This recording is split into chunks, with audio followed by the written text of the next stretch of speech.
React content has a lot of unpriced externalities that few people talk about because it's extremely beneficial to streamers. Yeah, that's it. And some of the streamers' fan bases are so fucking rabid, you know, about the whole situation, that it, yeah, it ends up being a little bit of a funky situation, honestly.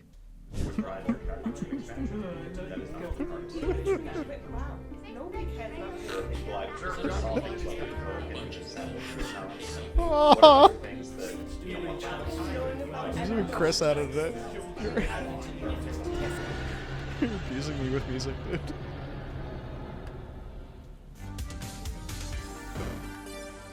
Yeah, the skits are so fun.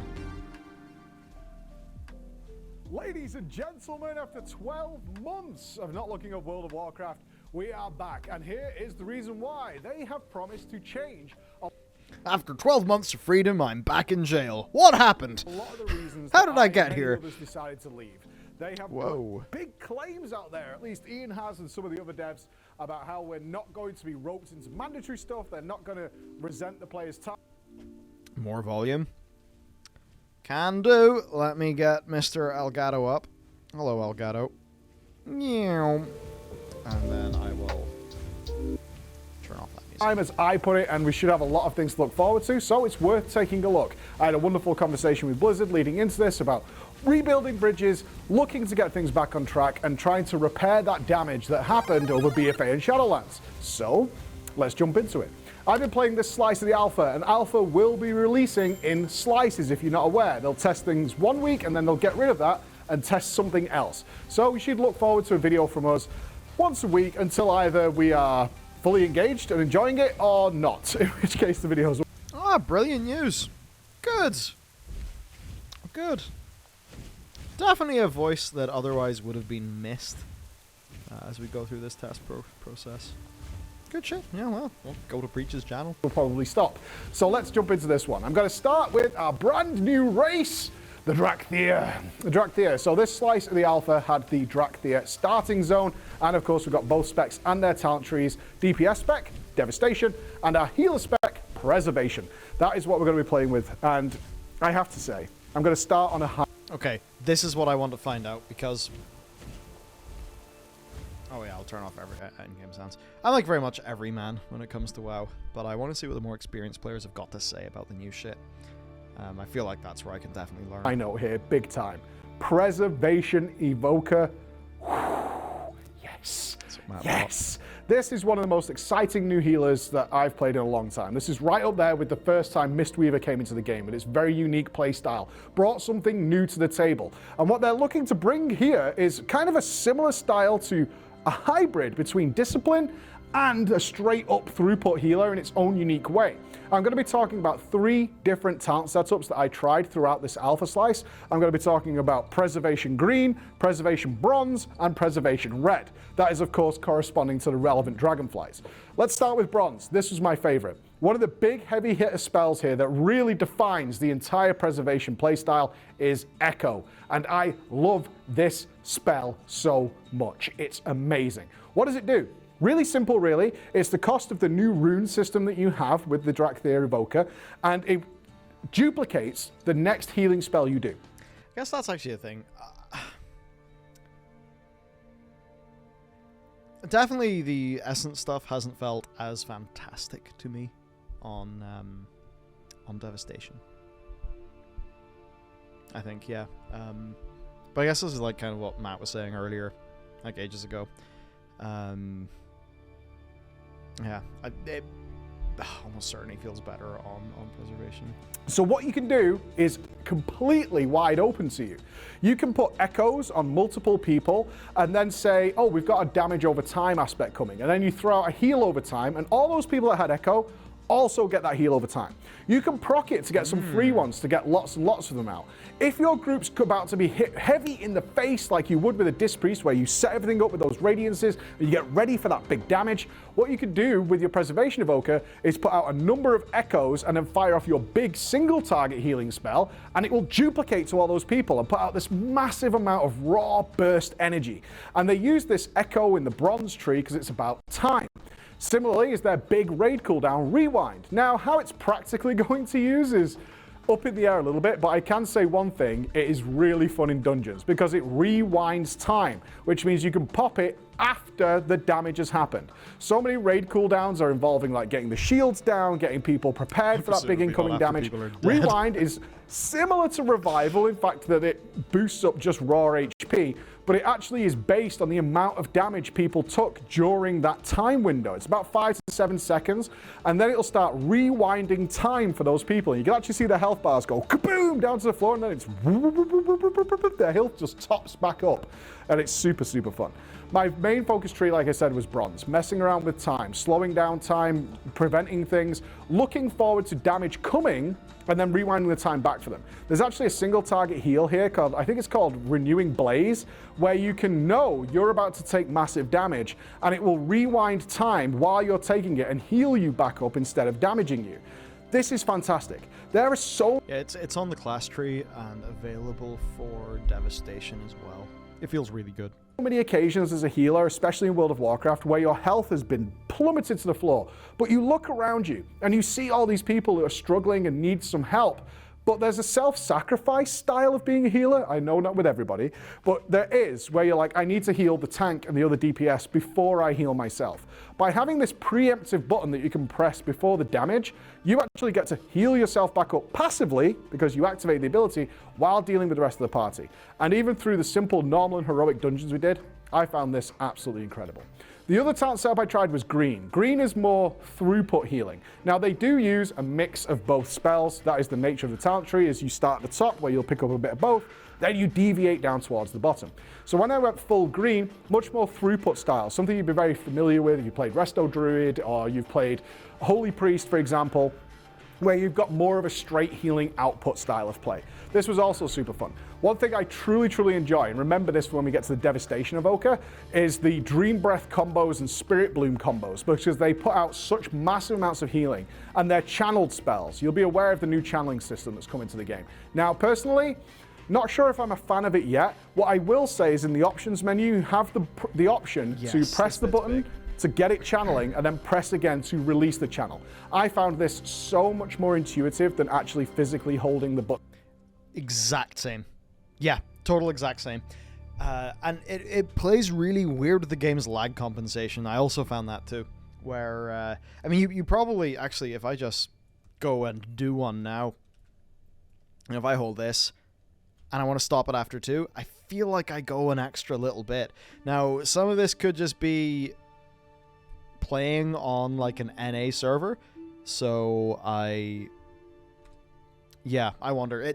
It needs a little bit of iteration, but I would like to try it on a server that's in the same region as me. I'd put it that way. Button down. It's something you never do in World of Warcraft, and my World of Warcraft muscle memory was all over the place, remembering to like stop and then start casting. Even with hover, which does allow you to cast on the move, you can't do your channeled spells, at least not now. So I found this way more useful.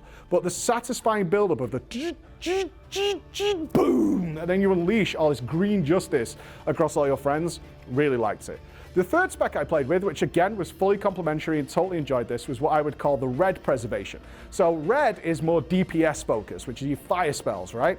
This allowed me to constantly DPS, chain my fire breaths, chain all these living flames, chain all these spells, and it generated healing procs, very similar to what you'll have seen with fist-weaving monks, holy paladins, all that kind of stuff, where you're actively DPSing to generate procs to throw out instant heals on other people and make that work. In a dungeon where you know what's going on and you've got a controlled group that's aware of avoidable damage and dealing with mechanics properly, this allowed you to essentially fill that role as an extra DPSer and will come in really strong in Mythic Plus in the future.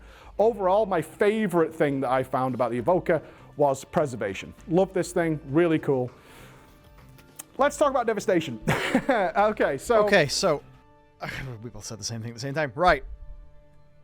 My current TLDR for this, and I'm kind of interested to see how things match up. It's pretty simple. This is really cool, right? That's really cool. Doing this, you know, bit of fire breath. Really cool. Doing this. Really cool. However, it feels like the sides of the talent tree kind of fight with each other a little bit. And I'm still very I just don't know how it's going to feel in, like, realistic content. It feels fun in the world, but I'm not sure about dungeons and stuff, so I'm kind of keen to see. On the DPS side of things, the story is not quite as rosy for me, unfortunately. I'm obviously going to be comparing this to things like Demon Hunter when it came into the game, and when Monk came into the game with Windwalker. And you'll remember the first time we saw I-Beam, the first time we saw a Demon Hunter charging into demon mode. The gameplay was very simple, and still is, but it was still cool to be a giant demon.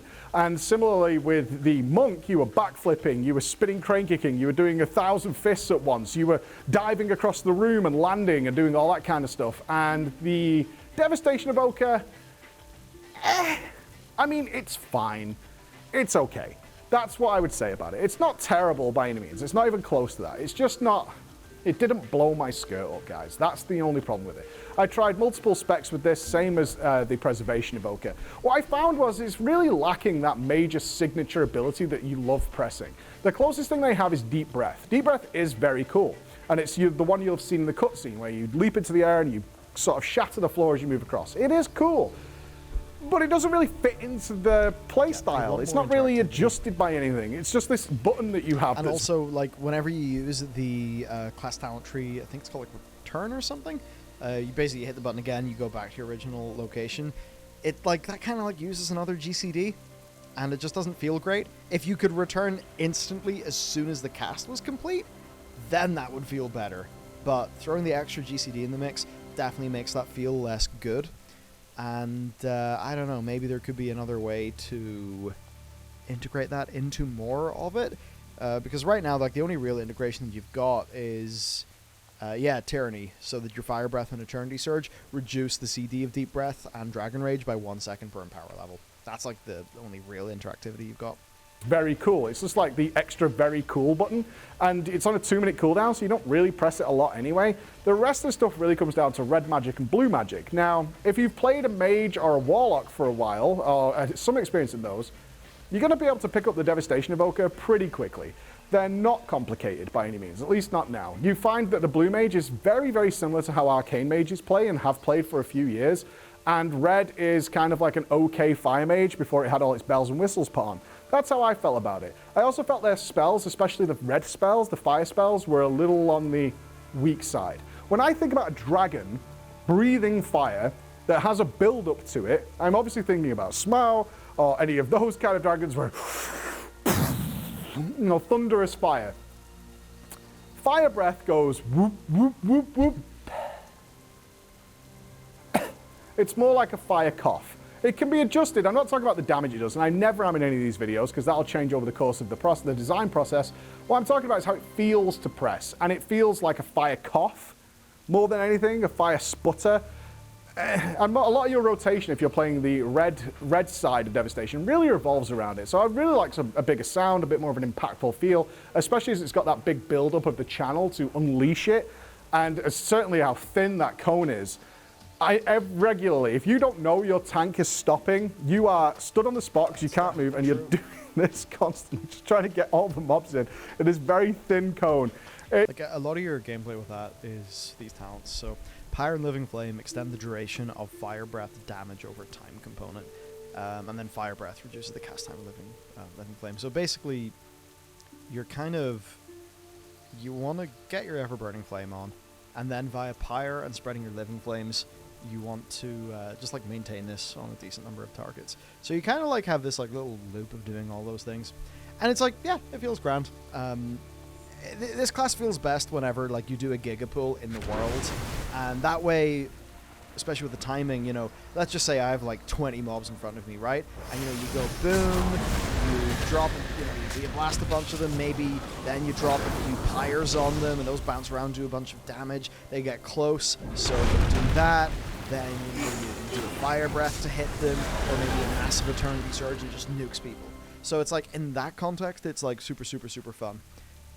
But it's how it meshes in sort of sustained gameplay or a raid scenario that, like, I've been a little bit more suspicious of. It needs a little bit of work, in my opinion. If they want it to stand out and feel new, feel fresh, it doesn't quite feel that way for me right now. Generally, when you go red or blue, you only have sort of 3 buttons that you're pressing regularly, and they kind of do similar things. So you'll have like Living Flame, Fire Breath, Pyre, Firestorm. And that's it. And you just kind of keep 2 on cooldown while you cycle through the others. And the same with blue. You have some debuffs to manage, and then you throw it out again. Again, it's fine, all right? It's fine. It's not terrible. It's just when a new spec comes into the game, I look at something like Preservation, I'm like, holy crap, you kind of changed the game with this. And I look at Evoker, it's like, you kind of did this before a few times. So that's how I feel about those things. I guess a thought on that, right? Melee versus ranged. This is the first ranged DPS that they have added in a hero class, right? So, like the design space of healing, there's a lot of shit you can do. And they're really exploring so much of that with Preservation. As Mike was saying there, as Matt has been saying since he's played it to me. But maybe one of the reasons why we have not had ranged so much, I mean, yeah, I guess one of the reasons we maybe just haven't had as many ranged hero classes, or, any, is just they don't really... struggling to, I guess, just straight up struggling to find, like, a really good differentiated, like, gameplay niche that still has them set apart from everything else that's in WoW right now. And I think when you're doing melee, it's easier to have animations and things that feel more punchy and kind of, like, flow together. I just have a sense of that. I mean, especially with the Demon Hunter and the Monk. Like, it just makes complete sense. And then you look here, and it's like, yeah, well, you're casting spells. It's either a instant cast or a, charged up and throw it. I suppose, yeah, like, what could they do to differentiate this more? Give it, more sort of gameplay. I mean, maybe one way you could do it is you could make them almost be like a sort of... But then the problem is how that meshes into WoW. Because you kind of look at these guys and you think, alright, they should be kind of like a battle mage, a battle rogue. Using their wings to kind of move all over the place with this, like, hybrid selection of abilities. But it's kind of hard to get a ranged melee hybrid to actually work that well in the game. So I wonder if some of their frustrations when actually creating this are maybe them feeling like the design space of a ranged caster within the game's limitations is maybe a pretty explored thing. I don't know. But evidently they've been able to get more stuff out of the, out of the healing design space with this one than the others.